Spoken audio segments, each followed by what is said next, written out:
দর্শক বন্ধুরা, আজকে একটা নতুন গল্প নিয়ে চলে এসেছি। গল্পটা থেকে আমরা এটা বুঝতে পারব পরিশ্রম করলে কীভাবে সম্পদ অর্জন করা যায়। এক কৃষক ছিলেন, তার ছিল 2 ছেলে। ছেলেগুলি খুব অলস এবং অকেজো ছিল।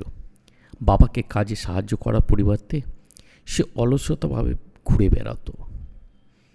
কৃষক তার ছেলেদের নিয়ে খুব চিন্তিত ছিল।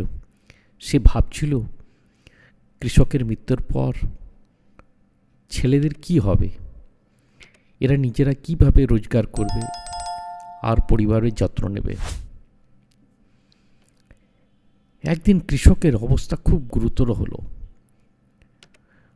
অর্থাৎ কৃষক মৃত্যুর দ্বারগ্রস্তে পৌঁছে গেল। তখন কৃষক তার 2 ছেলেকে ডেকে বললেন, আমাদের ধান খেতে একটা গুপ্ত ধন লুকিয়ে আছে, কিন্তু কোথায় আছে তা জানি না, কিন্তু খনন করলে সে গুপ্তধন খুঁজে পাবে। এই কথা বলে কৃষক মারা গেলেন। গুপ্তধনের খবর শুনে 2 ছেলের মধ্যে খুবই লোভ হলো এবং দুজনেই ধান খেতে গিয়ে গুপ্তধনের লোভে ক্ষেত খনন করতে লাগলো। কয়েকদিন ধান ক্ষেত খনন করার পর কিছু হাতে এলো না। তখন তারা বাড়িতে এসে বাবাকে অভিশাপ দিতে লাগলো। এভাবে কয়েক মাস চলে গেল। তারপরে এলো বর্ষাকাল। কৃষকের ছেলেদের জীবিকা নির্বাহের কোনো আর উপায় ছিল না কৃষিকাজ ছাড়া। এরপর অন্যান্য কৃষকের মতন কৃষকের ছেলেরাও জমিতে বীজ বপন শুরু করলো। বৃষ্টির জল পেয়ে বীজ অঙ্কুরিত হয়ে যায় এবং কিছুদিনের মধ্যেই ক্ষেত দুলতে থাকে। মনে হচ্ছিল দমকা হাওয়া দোল খাওয়াচ্ছে।